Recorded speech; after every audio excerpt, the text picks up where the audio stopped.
There we are. Hey, everybody. Good evening. Let me get back over here. Hey,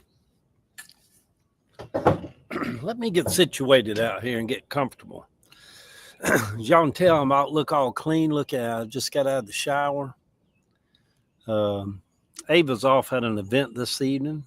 Uh, Good evening, TikTok out there and TikTok land. Sitting out here on my little back deck in the yard out here this evening. Uh, Figured I'd just come on. Hey, Allie. Good evening to you too. Uh, Figured I'd just come out here and y'all. I tell you, I watched. There's a documentary on HBO Max. Y'all know it's going back to HBO Max now. They dropped the HBO. It was just called Max, but now they're going back to HBO Max. Um, hey, Sharon. Good evening, y'all. I'm gonna sit here and do a little live. I ain't really got nothing to say. Just figured I'd go online and just see what everybody's doing out there this evening. Hello, Armani. Or, if I'm saying that right, if not, forgive me. But good evening to you too. Um, I kind of got in a weird funk this afternoon. I did my little evening walk by myself, and I don't know. I watched a documentary today, the Paul Rubens documentary on HBO Max, and it's a two-part documentary. It's about an hour, about 90 minutes each part, but 3 hours. Just fascinating, when you see somebody's entire 70 years of life condensed down to 3 hours of time, and them trying to cover the gist of who they really are, and I don't know, it just kind of left me in a funk, and man, did they go after that guy? To go after that guy. He was a cultural phenomenon.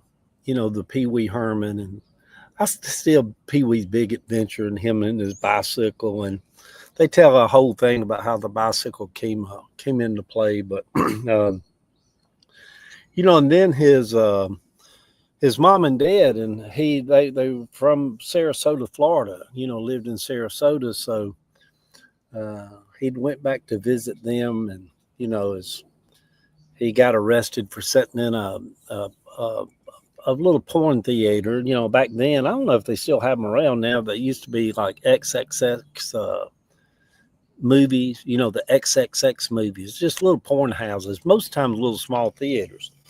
When I worked at Georgia Blueprint on the corner of Lucky and Spring Street, I went to work there in 1972. Well, a block up from us, for years and years in Atlanta, there was a little theater called the Gay Paris, and it was a little XXX kind of theater, and all they showed was X-rated gay movies. And I never went to it, but I always kind of wanted to. You would assume that men were in there doing what men do, whatever. And um, so he got in the documentary, he got arrested for exposing himself. It wasn't just basically those theaters back then were basically masturbation shops for people, for men. And so I guess that's what he was. No, I don't guess that's what you do when you go to those places. And he was arrested for that. And then the prosecutors and district attorneys just really wanted to make he was a famous person, then just try to destroy his life over it. And I don't know. I just really felt bad for the guy.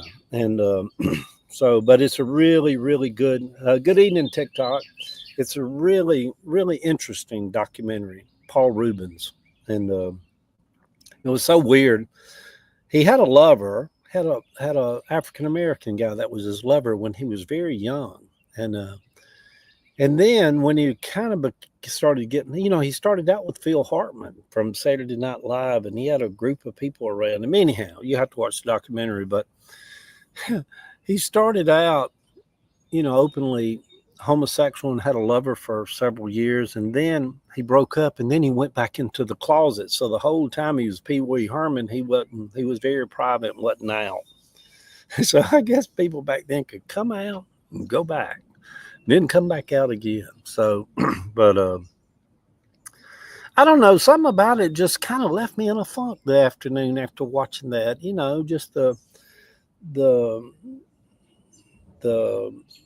to watch how quickly time goes by and how people have their moment in the sun, and and then I don't know, it was just kind of a weird left me in a weird place after watching it. But and there was something about it that kind of reminded me, in years past, homosexuals, gay men, because they were so repressed sexually and they couldn't really live their life the way they felt who they were, because society wouldn't allow it. You'd be killed, hurt, injured, lose your job. It wasn't that long ago that if you was an openly homosexual school teacher in different parts of the country, you could be fired just for that you were a homosexual. The whole Anita Bryant thing in Dade County in Florida, and and all that stuff. That wasn't that long ago, y'all. Not really. So where was I going with? Oh, the whole thing about that, people would always try to make out like homosexuals and gay men were,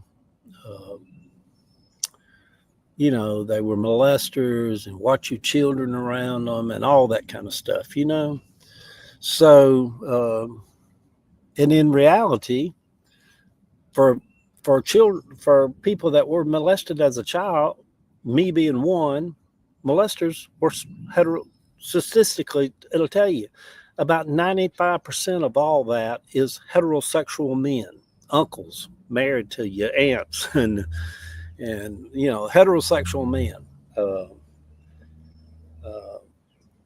There was a lot of that in a lot of families. It wasn't gay men doing it.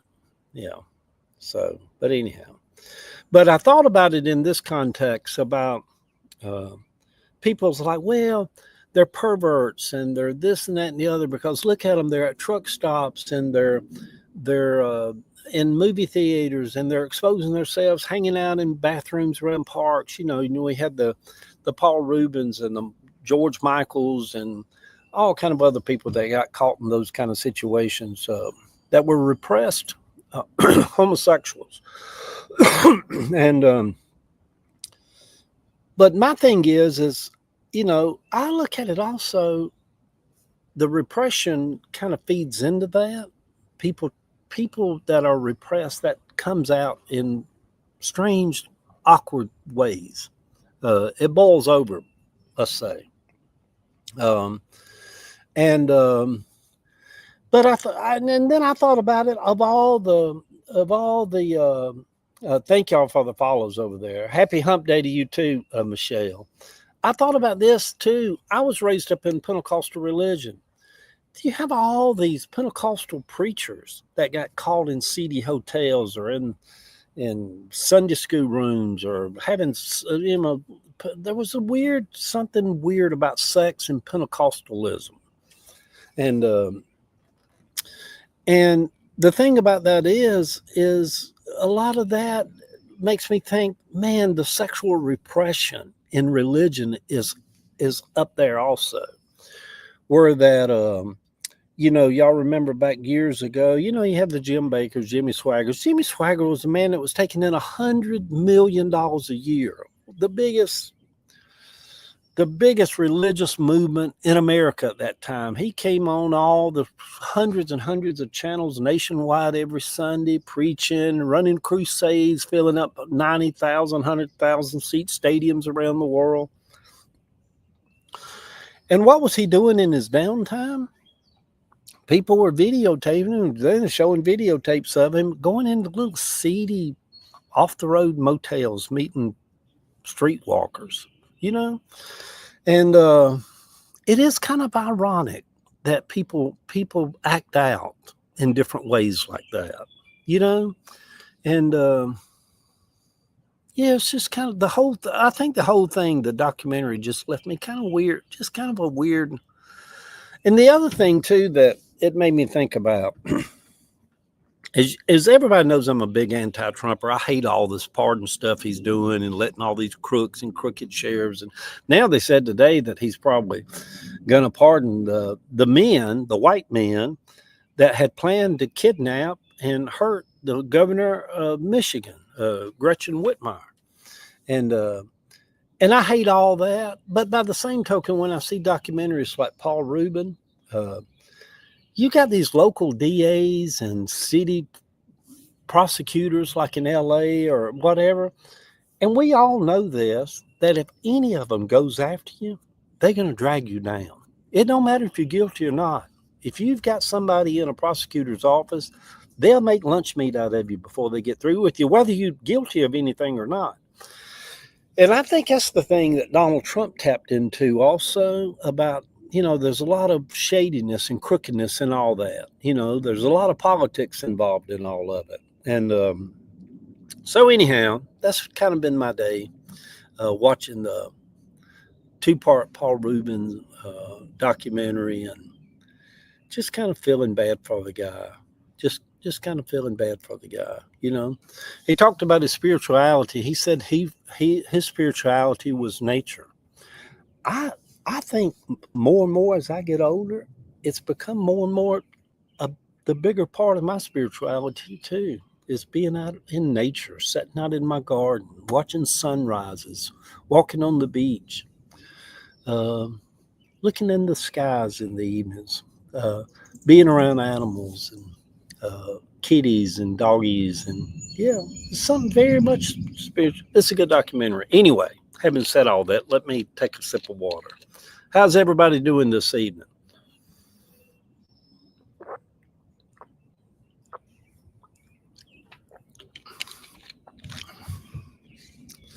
Y'all try to drink water every day too.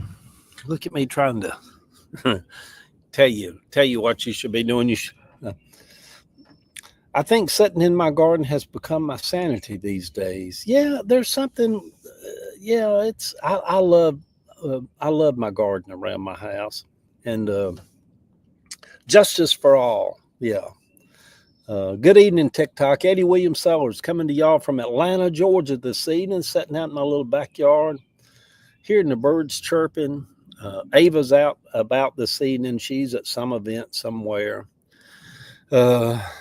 It's I don't know. I'm not seeing no record numbers for this, but my God, it's been a rainy May here in Atlanta. I mean, we've had a lot of rain this month for May, and it's made the garden really beautiful. It was raining a little bit earlier, and it's been overcast and cloudy for 3 or 4 days. And yeah, she is busy, Linda. She's, the thing about it is she sits on these boards. Like I think tonight she might be meeting on a board meeting or something out on film or something. But she's involved in these groups to promote and be a part of and stuff. And so plus when she's here, she's out here in her little studio and she's doing Zoom calls and she's doing FaceTime calls, and she stays pretty busy. I get tickled at her. That was a big part of my life back when I was younger. I would be involved. I volunteered for Aid Atlanta. I was a HIV counselor 2 afternoons a week on Tuesdays and Thursdays from 4 o'clock to 7 o'clock for 3 hours those 2 days. For 2 years, I was at the clinic at Aid Atlanta, and I was the guy that when you did your HIV test, I would call you into an office and sit down and go over some stuff with you and break the news to you. And it was kind of, so I was involved in all that. And then I was a deacon at a Southern Baptist church over in Grant Park for 3 or 4 years. I don't know how the hell I got sucked into all that, but I think I just like churches. The thing about this, for all that we say about cracking on churches and denominations and religious bigotry and all that kind of stuff, basically churches are just little social clubs that are tribes that people connect with, and they're just more about community, having a sense of community around you, a place that's always there that you can go to on Sundays or have dinner with folks or do stuff with and meet friends and associate with other people. And so I'm not cracking on it, but to each his own. I think oftentimes though that we just, hey, look at all the little gifts popping up, little stuff. Hey everybody, Eddie William Sellers sitting out here in East Point, Georgia this evening, just kind of say, hey, good evening to you, Dennis, over there. Hey, Allie, no, I never did. I never did hear nothing from the police. My daughter Jill, she's like, well, Daddy, I've got an iPad. I only never use it. So all we do, we have QuickBooks at the shop. And so we use the iPad to ring people out on. We're just sitting on because the iPad, you can just touch it with your finger and stuff like that. And it's easy on QuickBooks to ring people out on it. So my daughter Jill's like, just take my iPad. I don't care, because I was going to go to Best Buy. And I think you can get like a low-end iPad for like $6.99 or something like that. She said, Daddy, just take mine. So she swiped hers clean. So, but no, I never did hear back from the young fellow that, or the police that did it. But anyway, y'all, it's kind of a still evening sitting out here in my yard this evening. Look at all these. Look at y'all. Yeah, somebody just keeps on showing a lot of love over here. Hey, everybody on TikTok. Look at y'all. Don't y'all? I love social media. I'm not going to tell no lie about it. I love it. I love feeling connected to people. I love the fact that I can sit right here outside drinking my little bottle of water this evening and be on Instagram and YouTube and Facebook, over here on my phone on TikTok, and just, my God, I was thinking, back when I pastored a church for 17 years, I had to pre-record a 15-minute broadcast for WGUN radio that you turn in every week. And I think it was 15 minutes it did back then. Radio time was expensive back then. Plus, WGUN here in Atlanta, you had the little 5,000 watt radio stations like a WIGO or WTHG or something like that. But the Big Gun is what it was called. Hey, Brian, good evening to you. I served in Aid Atlanta and also counseled many folks suffering from the thought of being tested positive, not negative. Yeah, I keep many of my opinions about many things, and only close and caring people are privileged to hear my voice. Thank you for your podcast, and thank you for speaking up to things that others prefer to keep in the closet. I don't like social media. As a matter of fact, I prefer human presence, genuine humans, and always will. Yeah, I guess that's, I get that, Brian. To me, I do love it, social media,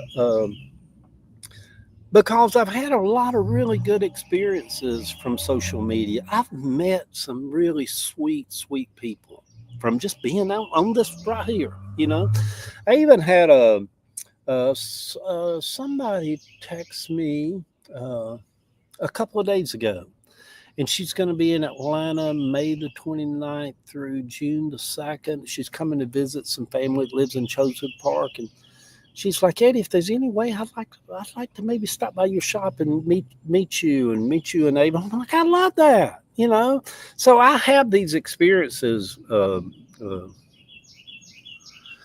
Would you recommend buying a house in Houston in this economy? Well, I'm old school. I recommend buying a house in any economy because usually, that could collapse and whatever, and it could come back. But I've just come from I've always bought houses, so I've always felt like houses were really safe, good investments. The problem is they're so expensive now. My God, who can afford to hardly buy one? But anyway, so I had the thing about my experience with social media. I was thinking if I had this access back when I had a church and running tent revivals, I mean, you can advertise anything. I mean, you can go online now and we had a friend of ours back a couple of years ago and they called it random pop-ups for Shakespeare. And so all of a sudden, me and Ava show you how social media can work. Me and Ava sitting around the house, and I think it was Brian, his friend Brian, said, we're going to do Shakespeare tonight at this beer club or restaurant beer club venue somewhere over here in Virginia Highlands. We're going to do it at 8 o'clock tonight.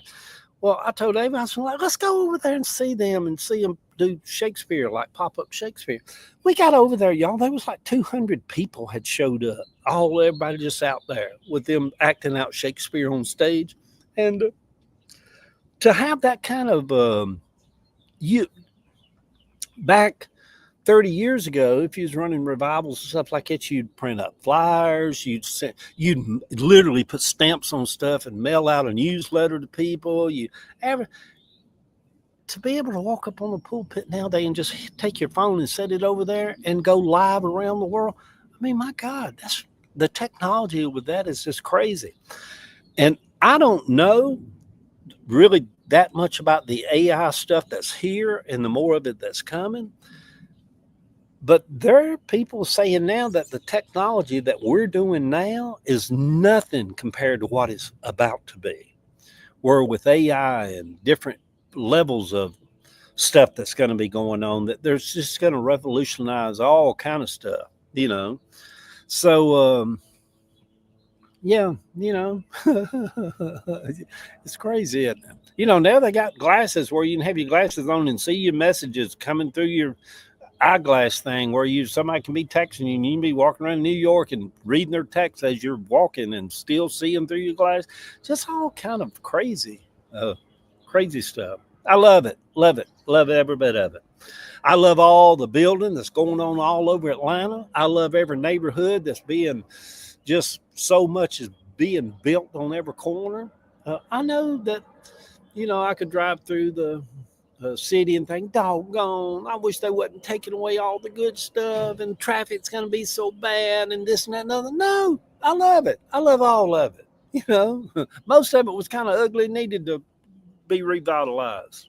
So,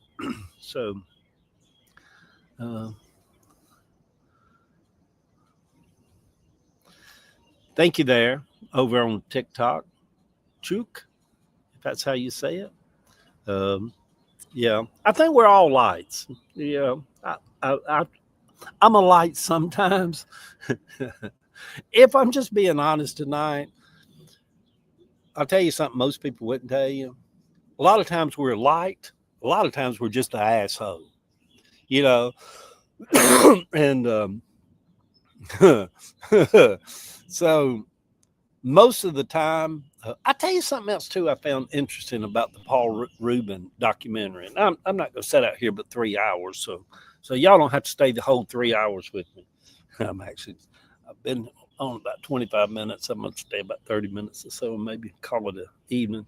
But I tell you the other thing I loved about the Paul Rubin documentary. Pee Wee Herman was his alter ego, and it was something that he could hide behind. It wasn't him that was failing or this and that. It was Pee Wee Herman, the alter ego. And then it kind of made me wonder. Linda said 3 hours. Okay, let's go. Well, as a former preacher now, I can be long-winded. I can sit here and yeah. But anyhow, I thought about the other thing too. When I watch documentaries, my brain just kind of spins. I'm so intrigued by life.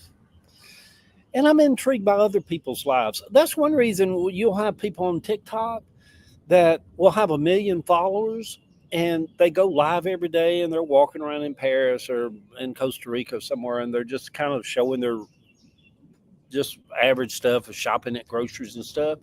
And they'll have millions of people that watch them because people are just curious about other people's lives and stuff.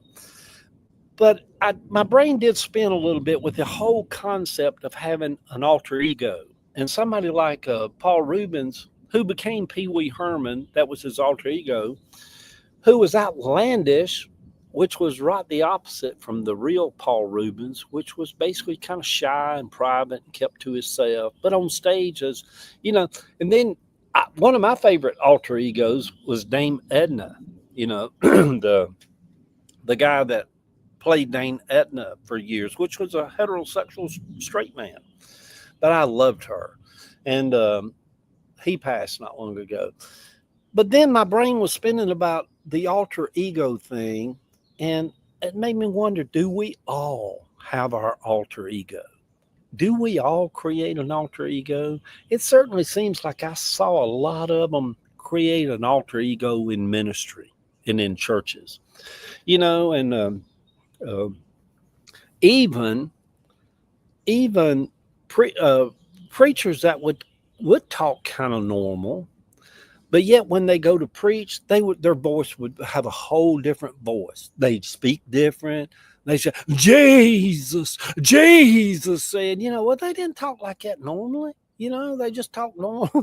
And then it was like they'd go into some kind of alter ego to preach. And and then you have people that kind of have an alter ego at work, alter ego at church. And I think maybe even my mama, I used to cut up with my mama all the time because my mama had a phone voice that was a sexy phone voice. And then she had her regular voice. Well, her sexy voice was what I call a put on voice. We had the old ding-a-ding-a-ding, what's her name? The ring-a-ding-a-ding-a-ding on Laugh-In. But when the house phone would ring, Mom would pick up the phone. She'd shh, and she'd say, "Hello."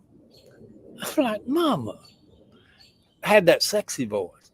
And then as soon as she heard it was her sister Corrine or something, she said, "What is it, Corrine?" The sexy voice. So I just kind of wondered, do we all have an alter ego? I see like there's a comedian friend of mine on this TikTok over here, Hillary, that I've watched her do stand up at little venues and clubs and stuff. I think you almost have to step into some kind of alter ego to go on stage as a preacher, as a comedian, as an actor, as anything. You just kind of have to.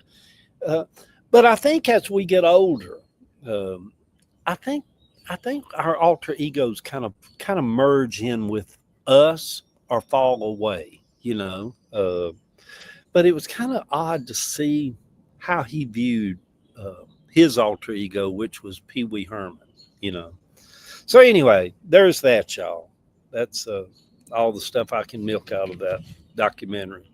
Good evening, TikTok, Facebook, Instagram, YouTube. Eddie William Sellers. Let me holler at you. Sitting out here.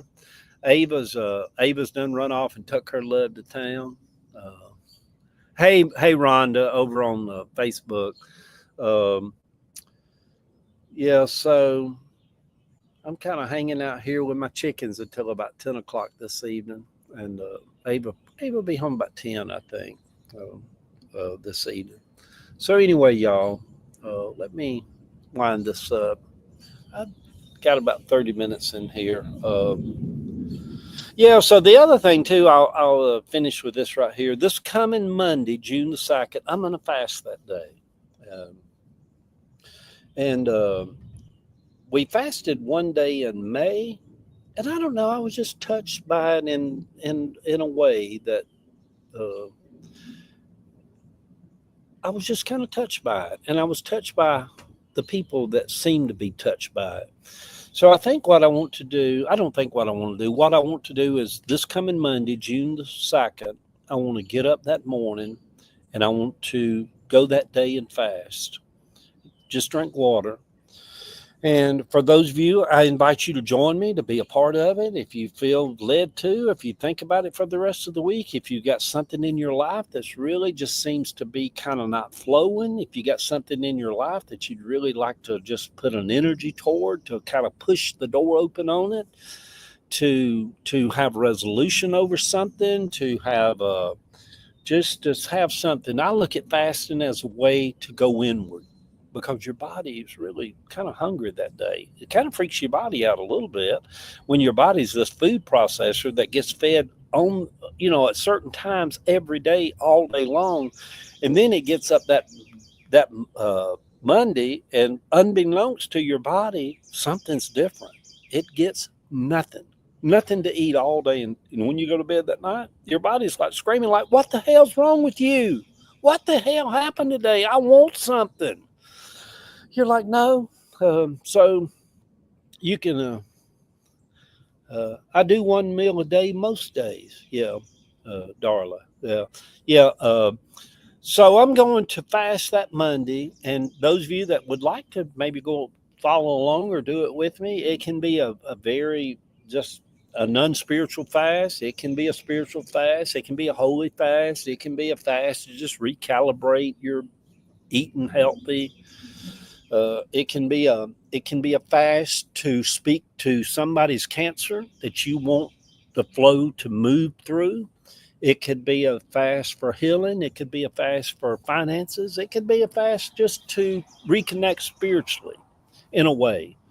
And that's kind of what I would like for it to do to me. When I fast Monday, I know during the fast, the times I fasted before, the last time I fasted until May was maybe a couple of years ago. I fasted for 3 days, and that's kind of hard too. And but what I do when I fast, I don't feel spiritual the day I'm fasting, no matter how much I try to pretty it up. But usually a few days after the fast, I'm like, oh, kind of like your spiritual antenna goes up a little higher, and you start to feel things. The reason people don't fast is because it's hard. It is hard. Some people's like, oh, it ain't that hard. Anybody can go a day without eating. Yeah, anybody can do that. Don't mean it's easy. I got an ant growing up through here. So anyhow, think about it, y'all. Uh, uh, think about fasting. Good night, Rhonda. See you there. Um, anyway, y'all, I'm going to get off of here. Uh, but if y'all like documentaries, the Paul Rubin documentary over on Max is kind of really left me kind of a weird, funky mood, though. I just felt like he got a real bad deal on the whole thing. And some people just get a bad deal in life. It's got an audio at the end of it where he's talking on audio 24 hours before he died, and you could tell he's real weak. Just felt bad for him. But anyhow, love y'all. See y'all. Let me get off of here. Good evening, everybody.